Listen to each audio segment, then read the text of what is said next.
All right, welcome back. This is the Coach Mark Gottfried Show, and I say this almost every time, but I'm having such a good time with my with the podcast.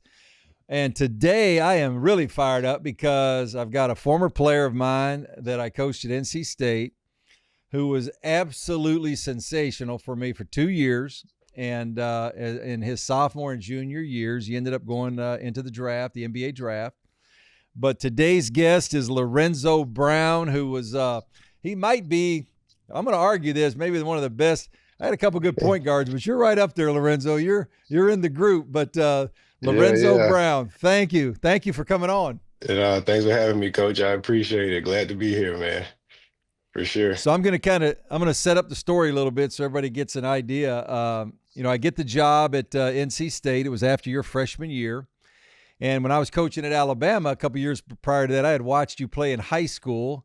You're from the Atlanta area. This is before you went to Hargrave Military. But I remember watching you as maybe a 9th or 10th grader and saying to myself, this guy is going to be a big-time point guard. Mm-hmm. And when I get the job at NC State, your freshman year, you had played for Sidney Lowe. And, you played a lot off the ball, maybe not as much with the ball. Right. But I just remember walking in there, and I was so excited that you were there because I knew if I handed you the ball and said, you're going to be my point guard, I knew we had a shot. So how about, do you remember that when I first got the job and kind of talking to you about, how I viewed you and how I could see you as a player? Right. And I've been wanting to tell you this for a while. Like, that decision changed everything for my career. Because like you say, I was always off the ball. I didn't play point guard that much. It was always a swingman thing. So when you said that, it kind of opened my eyes. I'm like, is this guy serious? Is he really trying to have me bring the ball to court the whole game? But it definitely helped out. It worked for the best. Honestly, we went Sweet 16 sophomore year, and I guess it was a prize for the whole NC State and ACC, honestly. Mm-hmm. What do you remember, Lorenzo? Because it's always difficult too. You get recruited by one coach, and they have a certain style, and then another coach comes in, and you've gone from your freshman year to your sophomore year now, and that's a whole new coaching staff, and you're having to get to know us, and we're getting to know you guys. But what's some of your memories of that? Just the transition from having to change coaches after your freshman year of college. Honestly, the transition was pretty easy, man. You guys made us feel like, you were there the year before, to tell you the truth, with you and Early and the rest of those guys. Man, it was just like a big family. And I already knew of you from Alabama just a little bit, but not too much. I know Des gave me a rundown on who you were and, the kind of operation you were running. And I was all for it. And then you say you wanted me to be the point guard, and that did everything for me. If I could bring the ball up the court, make some decisions, turn the ball over a little bit, it was gold for me. Well, not only were you had to transition, you did it well. And I thought you were one of the best point guards in the country your junior year, your sophomore and junior year. And, because you had size and you had a great basketball IQ, but you could also still score when you needed to score. But you really bought into our system and all that. So I thought you blossomed, Lorenzo. I couldn't have, I knew you had a chance to be a great point guard, but I thought you took it to a whole nother level because of how hard you worked at it. And you embraced that. You embraced that kind of transition from one position to the next. Most definitely. Like I said, that whole concept of you thinking me being a point guard, like I said, that changed everything for my career, for me as a basketball player, as a person, because I got to think a little bit more, think a little differently on and off the court, because I had to be a leader on the court and off the court. So, just making, I guess, basketball decisions on and off made it a lot easier for me. Lorenzo, if you go back and, when you were younger and kind of in that Atlanta area, and, a lot of people don't realize how many really good players come out of Atlanta, by the way. There's, people used to talk about New York City or LA or Chicago, but, Atlanta, you talk about great players and a lot of them. But for you kind of growing up, and when did it start to feel like for you, like, hey, I got a chance maybe to be good at this, and I want to really stay with us and try to become good? When did that happen? So I'll probably say things started to, get into my mind that I was going to be a good basketball player probably after my freshman year of high school when I started to get the college looks and, they had the college coaches coming to watch, I guess, me work out during the daytime and after school and in the morning, things like that. But I just started dunking. I was bigger than everybody else. I was scoring the ball a lot easier than every other sophomore slash freshman in my class. So I mean, it just kind of opened my eyes that I was going to be good at this sport, and I kind of stayed with it, and I got myself here. When you were younger, Lorenzo, who would have been some of the people, if you look back and say, this person kind of made an impact or that person made an impact, and like who were some of those people for you that maybe started to give you the belief that, hey, you are a good player and you can, do well at this game? Like, were there anybody, who were those people maybe for you? Man, it's a list of people, honestly. I mean, it probably started when I was playing rec league basketball. This guy named Moody Norris. I met him, and I was like 8. I had no clue what being on a team was like, and he introduced me to other guys that were my age, and then I could have to say AAU programs. I had a guy by the name of Derek Dickerson. Um, he was a AAU coach of mine from like 10 to 15, and that's when I met Dez. And then Dez kind of introduced me to the whole pro life, like working out, um, weights, running, conditioning, and things like that I wasn't too familiar with. And then, it blossomed into me becoming a pro. Lorenzo, when I look back over all my coaching, and I coached all over the country, if I had to say of the guys that were in the, travel team basketball, everybody calls it AAU, but it's not always really AAU, but just travel basketball, and a lot of the guys that coached you guys, and I recruited a lot of players, I would say Desmond, Eastman, and at that time, he changed names a couple of times, but it was the Worldwide Renegades. Right. But Desmond Eastman to me was probably the most honest, trustworthy. Like I always said, if Desmond said it, it's true. Like For sure. he was, and he had been in and out of some trouble here and there, and people might have viewed him a certain way, but I would put Desmond at the top of the list as far as guys. If I wanted to recruit a player, if I recruited one of his players, I knew what I was getting because he was 100%. honest, and he had to have a great impact on you. Yes, 100%, man. Because like I said, he introduced me to the whole training and working out, and I was 15 at the time, and I had no idea what cone drills were or anything like that. I was pretty much new to everything, and he showed me the ropes, and it was like when I got there, it was like a factory. It was like a bunch of kids like doing drills and competing and doing things at a high level that I've never seen before. And it opened my eyes to be like, okay, this is what being a pro could be like. I could be around people like this 24/7. And, like you said, he's the most honest. He cared, first off, he cared for everybody as far as like kids. He cared, and, that pretty much gave us the idea of pro basketball. If you look back to Lorenzo, and I mentioned your mother, I've had a handful of grumpy parents, that felt like you never did enough for them as a coach, and then I had some parents that were just phenomenal. I'm talking about it couldn't be any better, and your mother, Kim Banks, is probably to this day, like right now, to this day, we still stay in touch, and we'll He loves you, text man. or but she was so supportive of you, and I know she's been a force in your life, and probably still is, but even growing up, she just had to be such that steady force for you. Talk a little bit about, what she has meant to you throughout your life. Oh man. Yeah, my mom, man, she first off single mother, of four. And that right there speaks volume for itself. It's not an easy job to raise four kids by yourself. And we we started at Illinois and ended up moving to Georgia as we got older.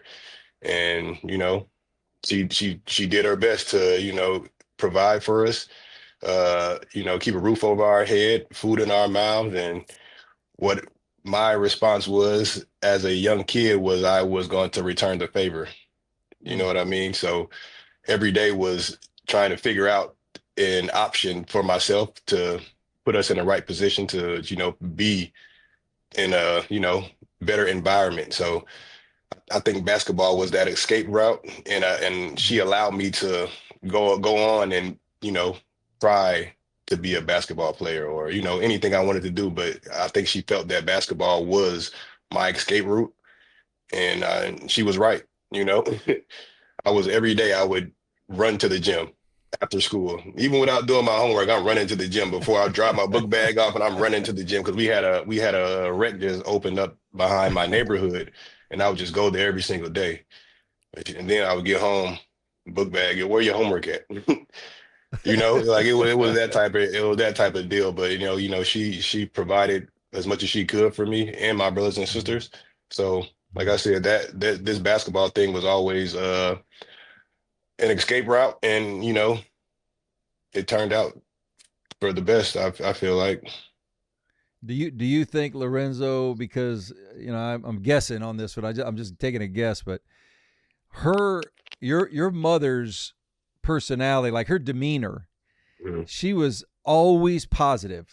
Yes. I don't know that I was ever around your mother when she wasn't smiling. She was happy. Like she's still that way. Upbeat, and I follow her, and with her, all the grandbabies and relatives and sisters and aunts and everybody, but she had to have such a impact because of how she was every day. She just seemed to be such an upbeat, caring, honest person. Yes, most definitely. And I think she got that from my grandma, man. And my aunts are like that, my uncles are like that as well. Everybody, they try to put that face on, because obviously we all go through a bunch in life, but when you want to show the kids, like the young ones around you, that everything is good, you have to have that smile and have that positive attitude. So I think she did a great job with that. Like I said, it led us to be doing great things right now. Mm-hmm. It's powerful. Lorenzo, when I'm going to guess this one too, because I remember coming to watch you play at, I think it was Marietta High School, maybe a couple of times, even maybe when you were younger too. I might have been at Alabama. I can't remember, but I remember watching you a number of times, and you always had great players around you. You played with really good players as you were in high school, especially on the travel circuit when you were out there playing. But like for you, was there a point where you're starting to say to yourself, like, okay, that guy's getting recruited at a high level, or he's ranked but I'm good, I'm just as good, or I'm better, or I can be that, because there were other good players. It wasn't like you were out somewhere where you never saw good players. You were around them all the time. For sure. But was there a time, maybe freshman year, sophomore year, where you started to say, you know what, I'm just as good as that guy, or I'm better than him, and that guy's getting recruited, so I can do that too? Right. Yeah, man. For me, I don't think it was ever about me trying to, be better than the next guy. I always felt that I had the talent, but I just wanted to get to college. You know what I mean? Like, I just held my head high. And if I seen somebody that was pretty good, I'm like, okay, I wonder if, I could compete with him, like, or, but when it turned out, when the head-to-head matchup came, it was always, whoever it was, I was always right there. Even if they were like number 2 or number 1 player in the nation, I was always right there. So that, in my mind, that kind of stuck with me to be like, okay, like we talked before, like this could be a career for me. So I said, I never wanted to be like I don't know, I guess I wouldn't call it jealousy, but just look at a guy, be like, okay, I can do the same thing he's doing, but better. I just felt like I could do it. Like if anybody could do something, I feel like I could do it as well. So that's my mindset to this day. Even if I see a younger guy that's younger than me now, and they're killing or doing things like triple doubles, I'm like, okay, I do the same thing. So it's never like I could do it. If he could do it, I could do it. That's my whole mindset. You know, when you got to NC State, or when I got to NC State, and you were getting ready to be a sophomore, and I know you guys had a tough year the year before that, and so you guys were hungry. I walked into a really hungry group, and not only were you hungry, there was some talent there. And you think about yourself. Now we got Scott Wood, who's probably. I would tell people, I know there's great shooters in the world, and the Steph Currys and all that, but Scott Wood in college was as good of a shooter as there was, period. For sure. I mean, end of story.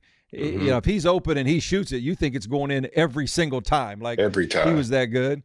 And then C.J. Williams, who had played a little bit, I remember him, he averaged 3 or 4 points or 5 points a game the year before, and I kept thinking in our workouts, like, God, this guy's a pretty good player. Like, I think he could really be good. And then Richard Howell he's as tough as any guy I've ever been around. Like, sure. I'd take that guy in a street fight with me any day of the week, without a doubt. And then, facts. CJ Leslie was really talented as well. But you had this group of talented guys that maybe, didn't win as much. And I never want to knock anybody else, but you were just hungry. Did you feel that as well with that team at NC State? Just, God, you guys got some talent. We just got to put it together.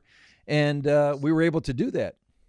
Right. Yeah. So I felt that we were a great team. Like you said, talent was immaculate. But I really didn't know how we would put it together. I mean, I definitely didn't think it was going to be a Sweet 16 team. But as the year would progress, then I would actually start to see it a lot more. And then CJ Williams partake would blossom for me a lot more than Richard, than like you said, Scott. But CJ always had that. He had that talent, or he had that that leadership that we were looking for. So when things started, like I said, when things started to blossom, man, it was magical. Mm-hmm. I remember, Lorenzo, you were so. Okay, Go ahead. sorry. No, just obviously you guys were responsible for that. Mm-hmm. Yeah, well, thank you. But, I can remember, too, like, going into the back then we called it the PNC Arena, I think it was. They've switched names now. But, and you got 19,000 there. We're playing Duke. I think they're number 1 in the country or number 2, whatever they were.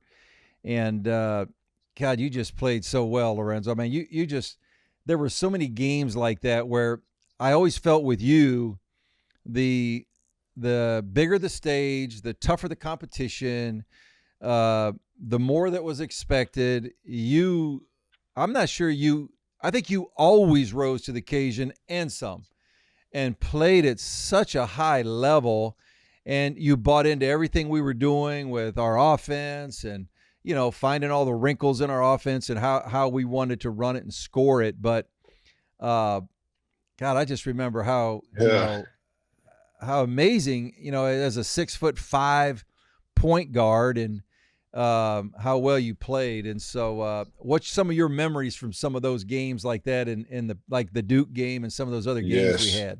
Yes, man. Oh, man, so many memories. Where do I start? I remember this one play. I think we were, like you said, we were playing Duke. I think we beat Duke by like 20 this game. It was at PNC. And this is my junior year. We had TJ Warren, Rodney Purvis, and I think we got it was like like 3 possessions in a row. We got steals, rebounds. We scored every single time. And I think the last one, I came down, I got the ball, came down, and TJ was ahead, and I threw him a lob, and he dunked it, and the crowd just went nuts. Like, I couldn't. It was just like a bunch of people just like going crazy. Favorite moments, man. That was probably my favorite team as well. I can remember. I mean, I remember a million plays you made as a player, at NC State, but I remember one in general, one specific one. We're playing in the ACC tournament. I want to say it was in Atlanta this year. I think it was Atlanta. Maybe it wasn't Atlanta. But we're playing, I think it was North Carolina. And we ran what we call guard follow, where you hit the wing, you pass the ball to the wing, you went over there and got it back. And that player kind of went for a lob, and then there was a ball screen. Right. But you didn't come off the ball screen with the ball. You took a dribble, and then you split the screen. I think you might have put it through your legs or put it, and then you went in there and dunked it. And I remember on the bench as a coach, we would do this every now and then. I would look at like Orlando Wordler like, did you just see what he just did? I remember that, man. Yes. You remember that play? Yeah. Yeah, that was a good time, and that was a great game. They had a bunch of talent on that team that year too. And we almost did we beat them? No. Yeah. We beat them that year? No. Okay, right. I Yeah, man. so, yeah. Yeah, man. That was a great moment, man. I think it had somebody may have fouled out, and then that whole play was. I feel like that offense was my bread and butter, man. Because I could work how I wanted to. Every time I go pass it, I could get it back. So I'm like, okay, let me figure how to get the ball back. Sure. Well, one of the things that made you a great player was that you bought into everything we did, and you really learned it. You learned all the wrinkles, you learned all the options, you learned how to really blossom in that thing, and then you really made other people better. You made Scott Wood Scott Wood leads the ACC in 3-point shooting. Well, he's not getting those off the bounce. He's getting those off a catch, and normally that was coming from you. And then, Richard on the duck ends and CJ on some ISOs from the elbow and, all the wrinkles we had. But the whole key, in my view, was you as the point guard, as the catalyst. You kind of made it all work together because you bought in. And a lot of times, players, they fight sometimes, the coaches. I don't want to buy into that. But you just said, I'm in, and I want to learn, and you did. And then you became phenomenal. I appreciate it, Coach. Yeah, because once you decided to put the ball in my hands, I knew I had an opportunity to go somewhere. You know what I mean? So I just wanted to soak up everything like a sponge.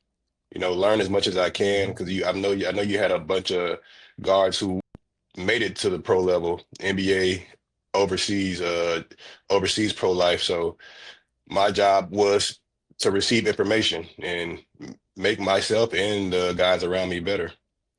And you did. Let's take one time out real quick, Lorenzo. I think we've lost him here. Where'd she go? I think the screen, we lost him. I just want to make sure he's still on. Give us 1 second, Lorenzo, because I can't see you right now. I just want to make sure he's still there. Okay, cool. He is? It may just be my camera.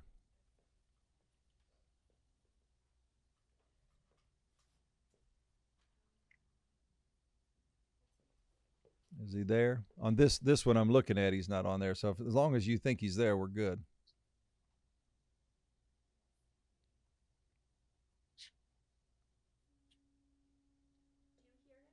I can hear him. I just can't see him. I just want to make sure we're catching him on film here too. He's definitely on here. Okay. All right. Got it. All right, Lorenzo, ready? We're going to come back in. Okay, cool. So, we had a great run at NC State, and you had an amazing run, and now you get to the end of your junior year. You're all ACC. I think you're one of the best guards in the country, and you make the decision to put your name into the draft. Just talk about that process, and was that hard for you at that time, or what was going through your mind as far as wanting at that point to become and turn pro after your junior year? Honestly, making the decision to go pro after my junior year was probably like the most exciting, but nerve-wracking at the same time because I really didn't know where I would stand in the draft or, outside of NBA, so like I said, it was more nerve-wracking than hard. The hard part didn't start when I exited my college career, but I was entering the draft. I was supposed to go 20th to Indiana, which I was told, and I was excited about it. I was, but ended up dropping into the 50s. So that's what Mhm. guys don't realize as they, go into the draft, because things could change like with a blink of an eye. Mhm. But Mhm. I was drafted to the Timberwolves, and I had a second round. You have to do training camp to make the team, and ended up didn't Mhm. making it. At the time, they had Rubio and a few other JJ Barrera, like a few other good point PGs at the time, and I had to go down to the G League and I forget which place I was in. It was someplace in maybe Boston or something. It was terrible. It was terrible. We were practicing out of a YMCA, bunch of old people there. Like I'm just like you know what I mean? Like I should have stayed one more year in college. We don't have like, locker rooms. We don't have anything in this G League at the time though. D League at the time. Like second Mhm. day of camp, my agent called me and he was like, "Yeah, we just got you a deal with Philly."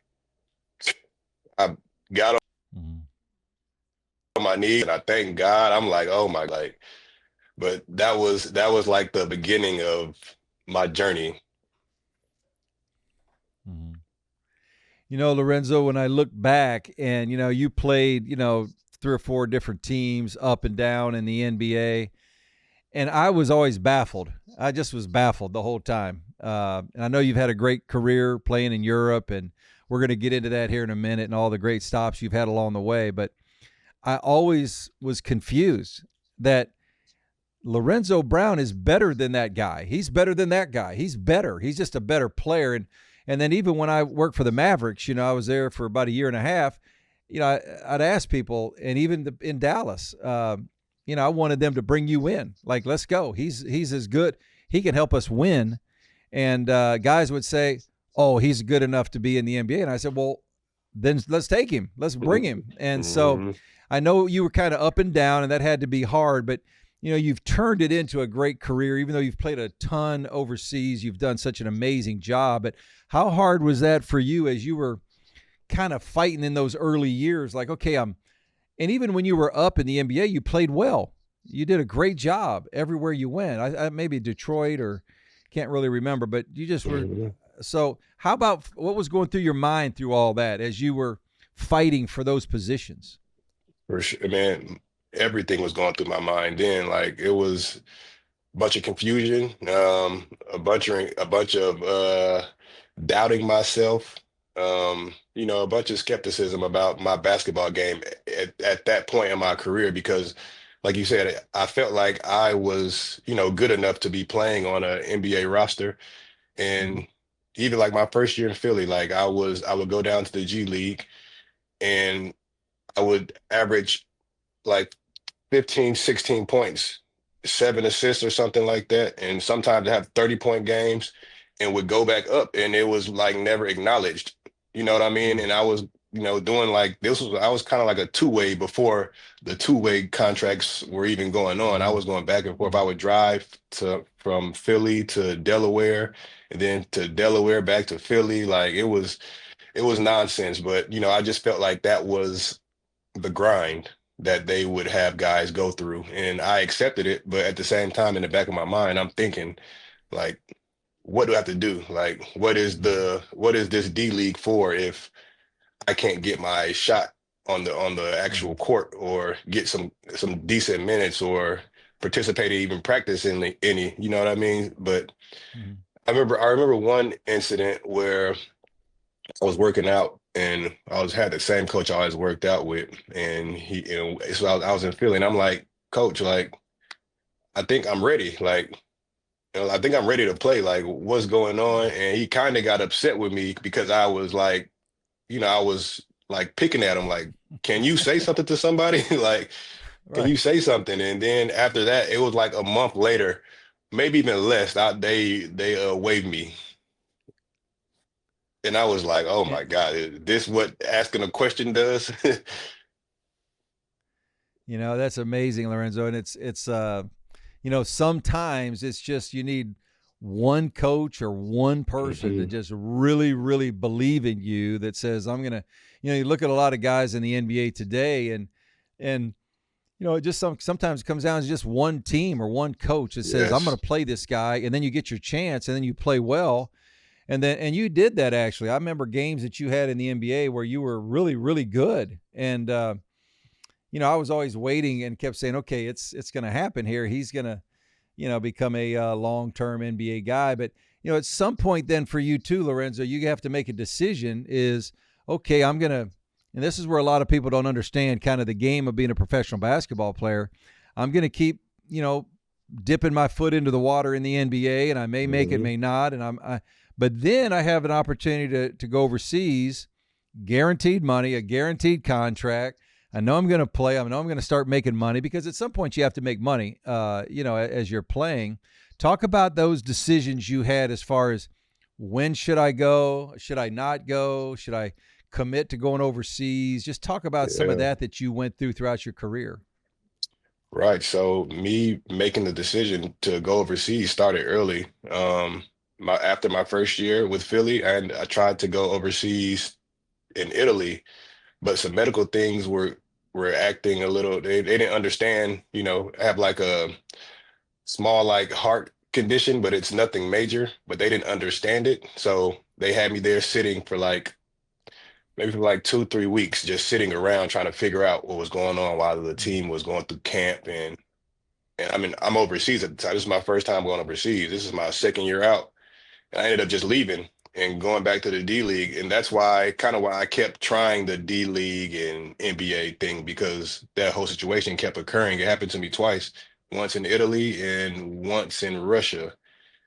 Yeah, once in Russia, it happened to me. So they didn't understand the situation. So I ended up just leaving. And I did that for the like maybe dipping my foot in overseas. I did China for a while too. I did China twice for 2 months, and this was like maybe 4 or 5 years in. I kept doing that, and then that's when two ways started to happen. I'm 28, 29, 28 years old when the two ways started to happen, and I'm in Toronto, and Jerry Stackhouse is the coach, Mm-hmm. and he kind of did what you did, put the ball in my hands and let Mm-hmm. me be me, and I ended up getting MVP that year. Mm-hmm. Lorenzo, your career, if you think about it, you've had an amazing career, and you should be really proud of it. But talk a little bit about, how did it come about for you to end up playing for Spain in the Olympics? Now, here's a guy from Atlanta. All of a sudden, you're playing for Spain and you're playing in the Olympics. It's amazing. I was so Yes. proud. I was just so proud. Like, oh my God, this is amazing. Talk about how does that come about for you? Man, this was probably the most random thing that ever happened to me in my life. So I just explained to you that I tried to go to Russia before. This was like beginning of my career. So, and they didn't accept it. But um, this is 2 years in playing overseas, and I have a kind of a buzz going on. And I'm in Russia at the time with the same team that didn't allow me to play the first time. So I'm sitting there in my apartment, and Spanish national coach was in Toronto. National team coach was in Toronto at the time, Scariolo. When I was there, when I won the MVP. So I was a two-way then, and I was back and forth with the Raptors. So he was there, and he kind of remembered me, and I had no idea he was the national team coach. So my agent calls me and he's like, do you remember Scariola? And I'm just like, yeah, I remember him. He was like, yeah, he's the national team coach for Spain, and he wants to know if you would play for the national team. And instantly I thought of Rubio, Gasol, all of those guys who, had great careers in the NBA. And then I never knew that he coached those guys. And I'm like, really? So it's kind of a surprise to me. And I'm like, hell yeah. I would love to do that. Like, why not? And Mhm. and then well, he was like, okay, he'll probably call you in the next few days. So, have your phone on loud, whatever. I'm like, cool. He calls me. We chop it up for a little bit, and that was that. Like, and it went from there. But at first, I don't. When it first happened, it was a bunch of like nonsense going on, media talking. You know how it is. Everybody's like, oh, his guy, he's not even Spanish. He's not supposed to be on the Spanish national team. Mm-hmm. So I call a coach and I'm like, Coach, if I'm like stepping on anybody's toes or anything, I'm like, I won't come. You know what I mean? I don't want to be that much of a burden Mm-hmm. to anybody. He's like, oh, don't worry. It's just the media talking. Like nobody's actually saying anything. He's like, once you get here, it'll be fine. And I get there and best guys in the world, man.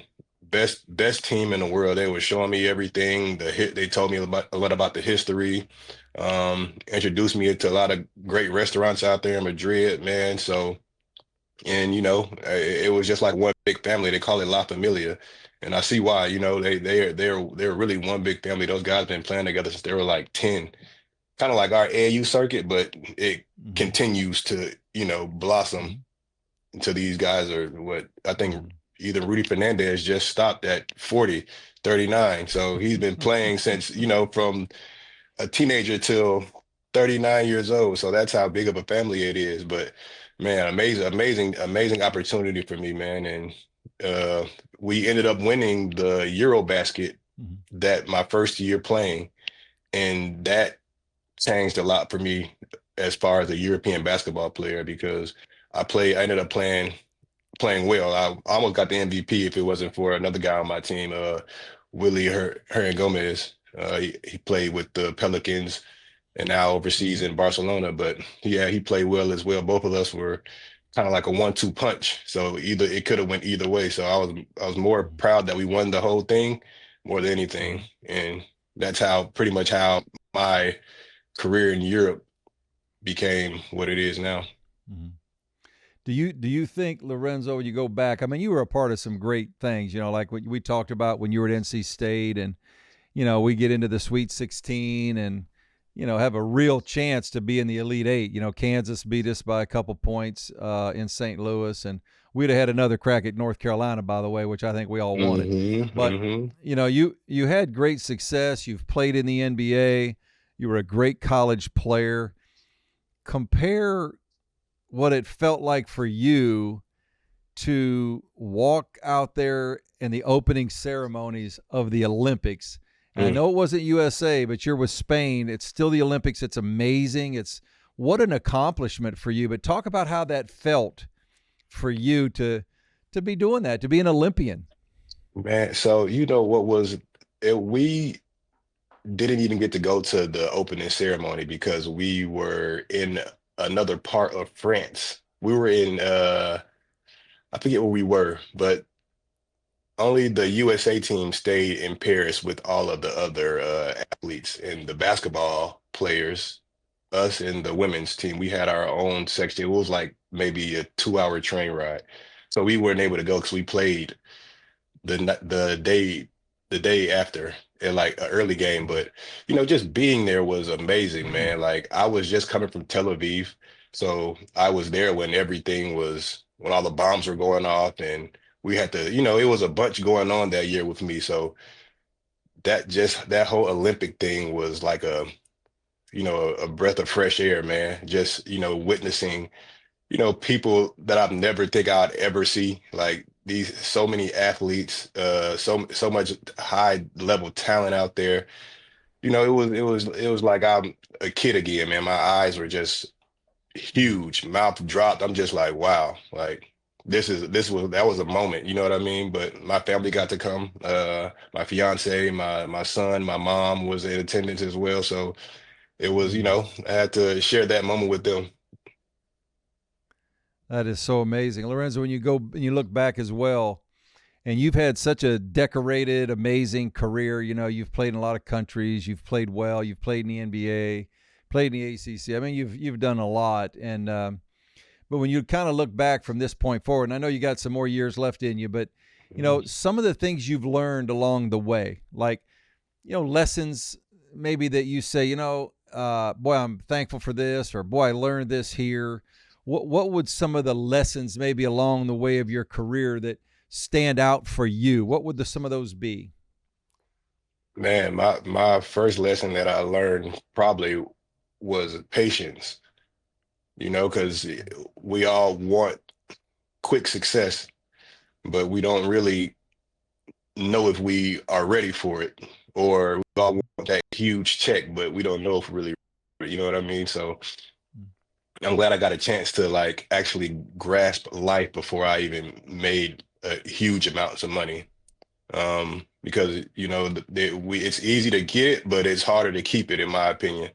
Mm-hmm. Because it was times where I blew everything and just sat there like, what am I going to do now? You know what I mean? But by the grace of God, I was always able to get back on my feet and, make something happen. So patience, for me was probably the number one thing for me. And, just acknowledging other people, man. I was always taught to be kind because I would always run back into people every now and then because I don't want to be, an asshole to somebody and just, see them next time and now they're, in a position to, just, like, I guess, let me say, how can I put this? I run into someone and they're lower level than me, and now I see them again. Now they're a GM or something. And if I didn't want to disrespect them at the time, I was always nice. You know what I mean? So I had that happened to me a few times with a bunch of people, and they always remember me as a kind person. So that always, it always played a part in me getting the next job. Mm-hmm. Well, it talks a lot about who you are. And, even, for me to coach you for 2 years, I don't know that you and I ever had maybe we did, but if we did, I don't remember. I don't know that No, we I ever don't think had so. a disagreement or a confrontation. And it's because of kind of who you are as a person and who you are, as in your core, that's just kind of who you are. I mean, you were a joy to coach, and not only joy, Appreciate you were good. I mean, good, like really good, like real good player. And it. we wouldn't have had the success we had there without you. There's no question about it. And I can even remember going back now. I should have said this earlier, but when I got to NC State, there was another point guard that was there who I think Yes. played a little bit as a freshman, who was also from Atlanta. And I don't want to ever disparage anybody. I'm not doing that, but he really just didn't get it. He wasn't understanding how hard you have to work and the discipline and he was never in my plans anyway. From day one, I had known before I took the job, and when I took the job, I already knew who my point guard was going to be. But that just speaks, Lorenzo, of who you are and your character. And I know that's probably helped you, have a long career playing basketball, which again I think is really amazing. So that's a credit to you and who you are, and Thank you. and kind of where all that came from. And for me, I always looked at you and said, you've got a incredible guy, and only us in our world would know who Desmond Eastman is. The general. Only we would know. The world really doesn't know, but we know. What a powerful person he is, and what a great person. And then your mother, who I said earlier, she's the best ever. But it filtered into who you have become now as a father and as an adult and as a player. And talk about a little bit of that too, as being a father right now.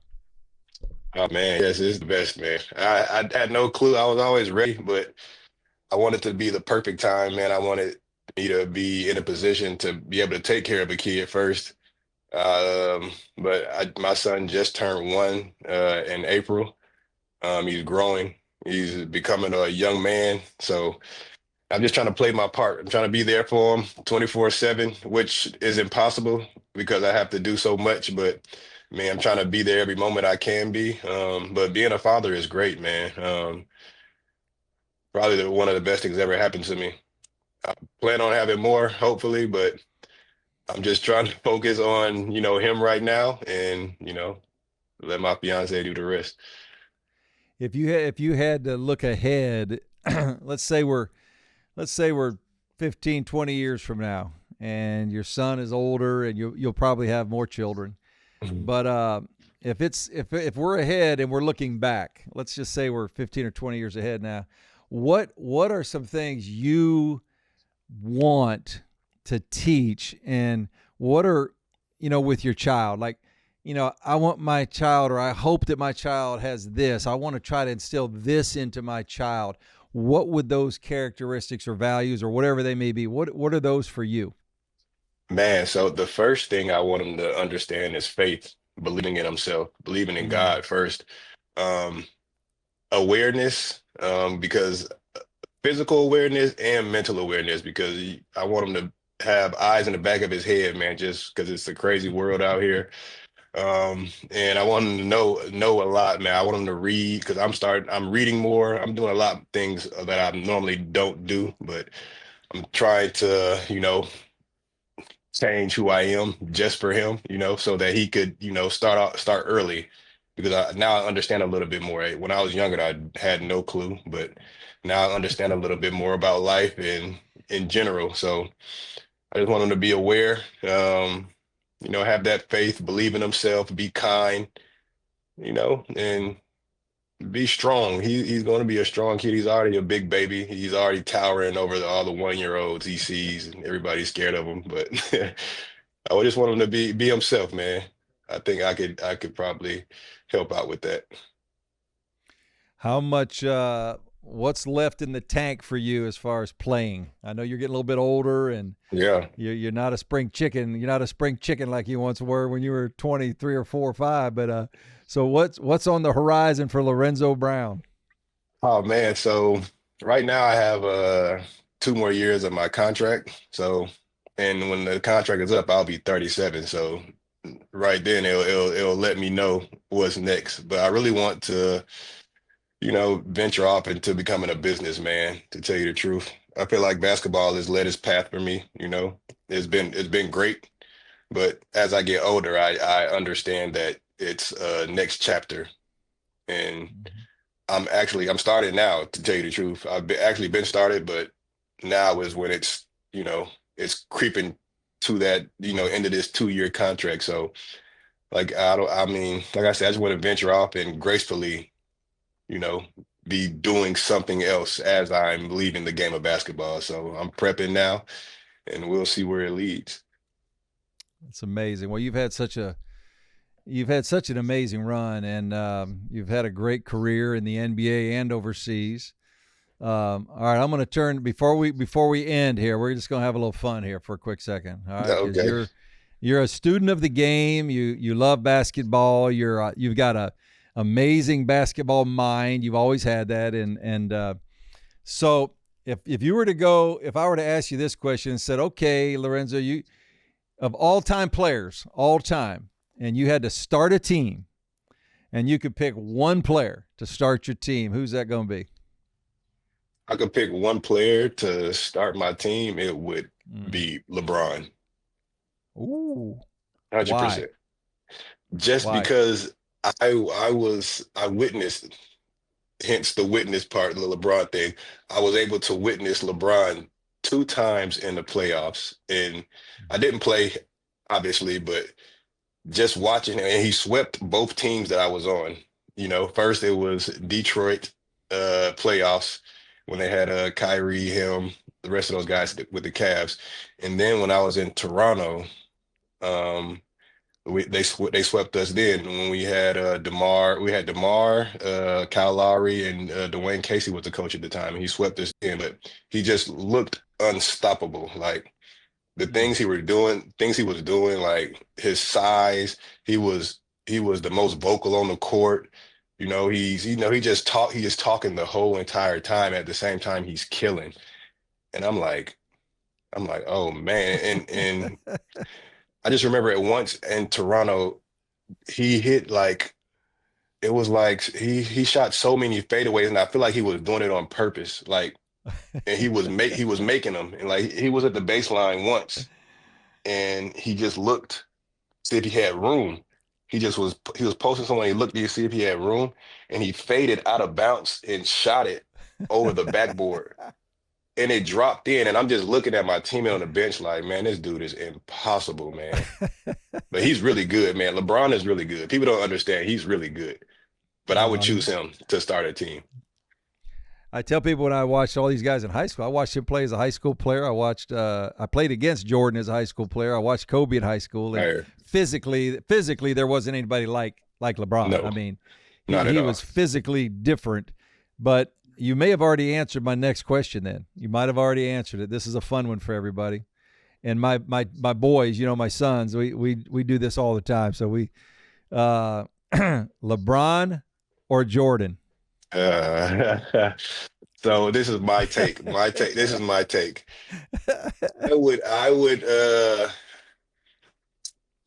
I say LeBron's a better player, but leading wise, Jordan would probably have that because I feel like Jordan could take over anytime he wants to.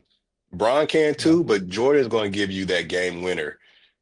And Yeah. he's not going to shy away from it. Bron sometimes he shies away from that game winning situations, or he sometimes maybe passes it to someone. But Jordan, he's not going to do that. He will, but 9 times out of 10, Jordan's going to shoot that ball and he's going to make it. So I think Jordan, when it comes down to it, MJ probably has that.